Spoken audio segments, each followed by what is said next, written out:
사립유치원 비리 파문에 대한 후폭풍이 여전히 거세게 일고 있습니다. 전국 17개 시도교육청이 오늘부터 일제히 비리 신고센터 운영을 시작을 했고, 교육부는 폐업이나 휴업에 엄정 대처하겠다는 입장을 밝혔습니다마는 여전히 전수조사해달라, 또 비리 관련자에 대한 엄중한 책임을 물어야 한다, 이런 목소리가 거셉니다. 오늘 이 문제 다시 한번 짚어보도록 하겠습니다. 네, 김광삼 변호사와 함께합니다. 네, 안녕하세요.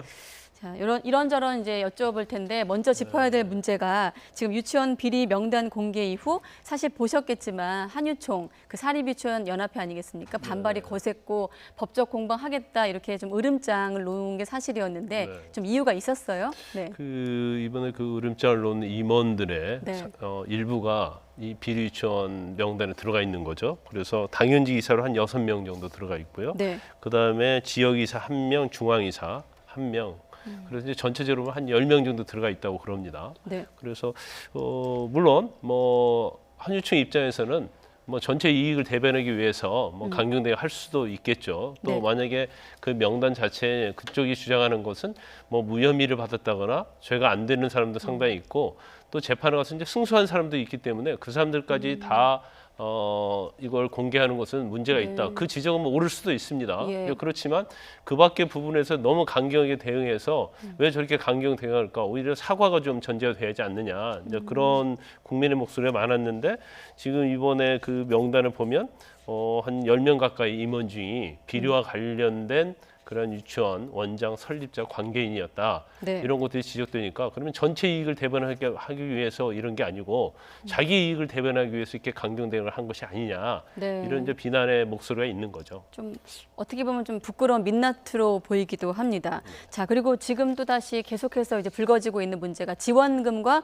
보조금 개념 아니겠습니까? 네. 그러니까 유치원에 투입된 정부의 재정은 지원금, 법리상 유치원 원장의 수입으로 분류가 되지 그렇죠. 않나요? 네네. 그게 한 2조 원 정도 정부 지원이 나간다고 하던데 이제 지금 나오는 얘기가 그래서 횡령죄 대상이 아니라는 거죠?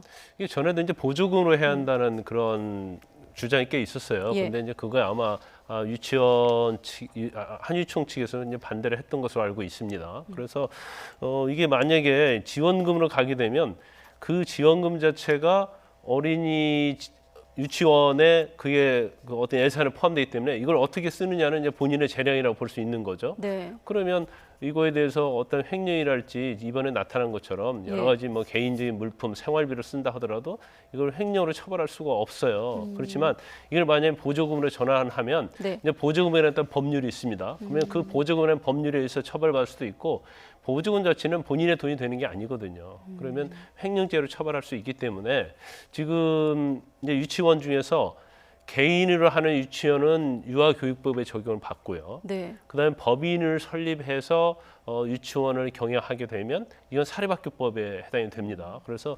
유아교육법의 규정을 좀 고쳐서 이걸 지원금이 아닌 이제 보조금 형식으로 바꿔야 한다. 이제 그런 입법을 하겠다는 게 지금 문제를 제기하고 있는 박용진 의원이 이 얘기를 하고 있는 거죠. 다음 주에 3가지 법안이 발의될 계획이라고 하니까 또 발의되고 나서 또 계속해서 이야기를 나눠보겠고요. 자, 그럼 여기서 유치원 운영 실태를 직접 감사한 경기도 교육청 시민감사관도 전화로 연결해서 현장의 목소리도 한번 들어보도록 하겠습니다. 자, 최순영 대표 시민감사관님 연결돼 있습니까? 네, 안녕하세요. 최순영입니다. 네, 수고 많으십니다. 자, 감사 현장에서 직접 비리 실태 확인하셨는데 그 과정에서 그거 지켜보시면서 어떤 생각 드셨어요? 정말 참 놀라웠습니다. 이 사람들은 공과 사가 없구나.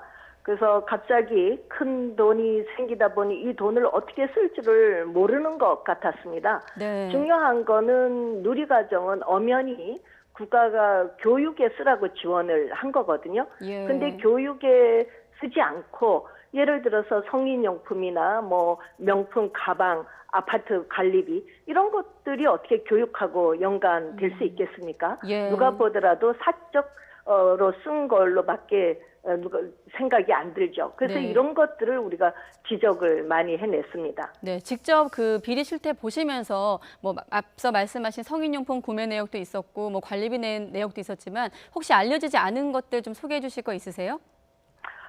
뭐 짧은 시간에 제가 알려지지 않은 거를 다 얘기할 수 있을 수는 없고요. 예. 중요한 거는 교국 교재비 이것도 다 이제 누가 하냐면은 설립자가 한다거나 원작 자기가 한다거나 예. 뭐 또 친정 엄마가 한다든가 친정 동생이 한다든가 이렇게 해서 교구 교재비가 왔다 갔다 하는 거죠. 그러면은 그 업체는 보면은 뭐 매입 매출이 전혀 없습니다. 어떻게 보면 페이퍼 컴퍼니 같은 그런 느낌을 갖는 것이 이게 이제 가장 큰 돈이죠. 그리고 페이퍼 중요한 컴퍼니요. 거는 예. 네네. 그리고 중요한 거는 급식 문제를 아이들의 얼마나 성장기에 중요합니까? 네. 근데 이 급식 사용에 보면은 뭐 계속 드러났지만 홍어회, 하로회, 그다음에 뭐 소주, 맥주, 뭐 심지어는 꼬량주까지 있는 이런 걸 보면서 참 개탄할 수밖에 없죠.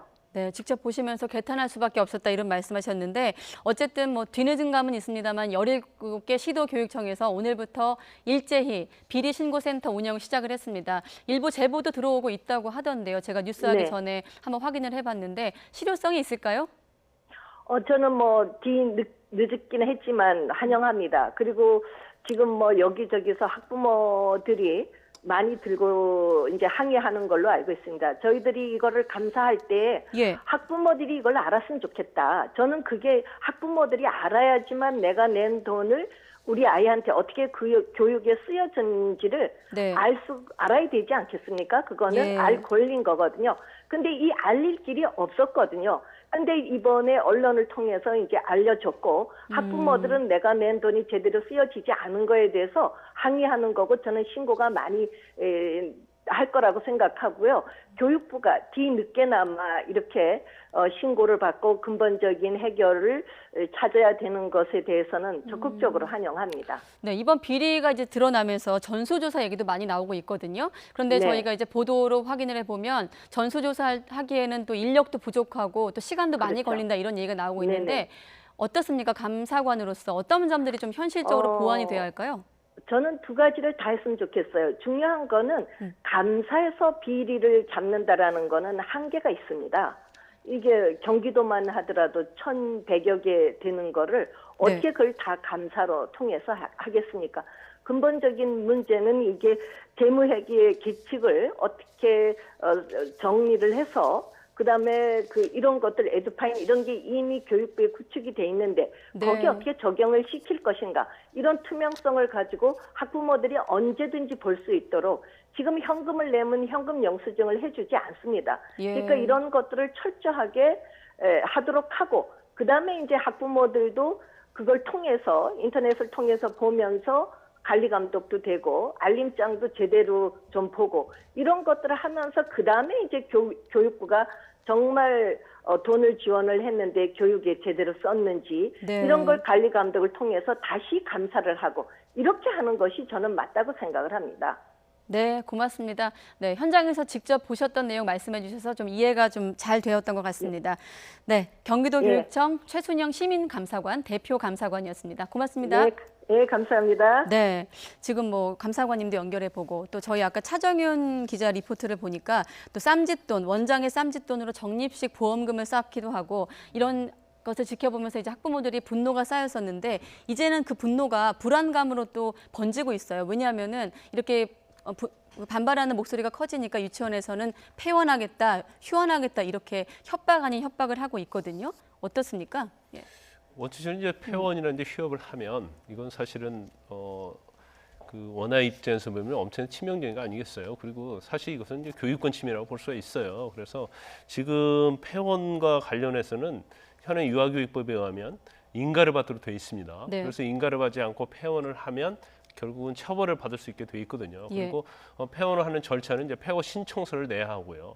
그런데 그 신청서를 내는데 이유가 있어야 할 거 아닙니까? 네. 그래서 학교 중에 폐원하게 되면 엄청난 그 원화들에게 피해가기 때문에 원칙적으로는 이건 인가를 해주지 않고 있습니다. 그래서 부득이한 경우에 이제 유아를 다른 유아교육기관의 연계 계획을 포함해서 이런 것들을 제출을 해야지 네. 검토를 해서 이제 인가를 해줘요. 그래서 절차에 맞기만 하면 이제 인가를 해주도록 돼 있죠. 그렇지만 네. 지금 폐원을 하겠다라 아니면 집단 휴원을 하겠다 이거 취지 자체는 지금 현재 어떤 회계부정과 관련된 이걸 공개하는 거에 대한 반발 아니면 거기에 대응하기 위해서 그냥 일방적으로 한다고 하면 네. 유아교육법에 의한 폐원 인가를 받지 않고 폐원을 하기 때문에 네. 이건 처벌 대상이고 처벌은 지금 법 규정은 3년 이하 징역 또는 3천만 원 이하의 벌금에 처하도록 되어 있습니다. 네, 그래서 인가 신청 없이 폐원할 경우에는 엄정하게 대처하겠다는 교육부 장관의 얘기도 있었고, 근데 아까 보니까 교육당국에는 아직까지 폐원하겠다는 유치원이 신청한 것은 한 곳도 없다고. 네, 그냥 움직임을 보이겠다고 네. 하는데 아직 정식으로 뭐 예. 신청한 곳은 없다고 합니다. 또 한 가지 또 우려되는 게 이른바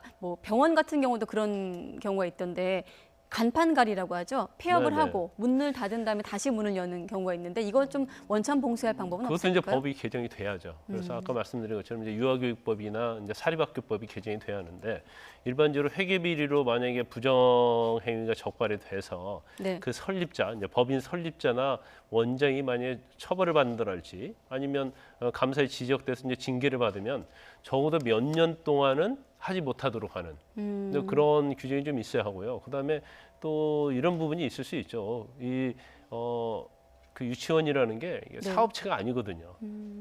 그럼에도 불구하고 마치 사업체로 인식을 해서 여러 개, 뭐 심지어 한 5개 정도 유치원을 운영하는 그런 원장님도 있다고 그래요. 그래서 아까 페이퍼 컴퍼니도 그렇죠. 말씀하셨더라고요. 그래서 예. 그렇게 되면 사실 유치원 5개를 운영하는데 제대로 운영할 수 있겠습니까? 그리고 사실은 그건 본인 명의가 아니죠. 네. 뭐 자녀 명, 아는 사람 명으로 했기 때문에 일본은 일종의 이게 부동산을 보면 명의 신탁이거든요. 그래서 이런 것들을 막을 수 있는 그런 법 규정, 제도 이런 것들이 완비가 돼야 한다고 봅니다. 네, 아직 유치원 문제도 좀 시끌시끌한데 여기에 YTN 보도 보셨을 테지만 네. 어린이집 총연합회 회장이 어린이집 원장들한테 조금씩 돈을 걷어가지고 국회의원들에게 정치 후원금을 제공한 사실이 또 드러나고 있거든요. 이렇게 되면 정치자금법 위반인가요? 근데 원칙적으로 이제 단체나 법인은 후원을 못하 정치하면 후원을 못하도록 되어 있습니다. 그 네. 이유는 뭐냐면 자기의 법인이나 아니면 단체의 이익을 위해서 로비의 성격이 있기 때문에 이걸 법에서 지금 정치자금법에서 금지하고 있거든요. 네. 그런데 상당히 많은 이익단체들의 특징이 뭐냐면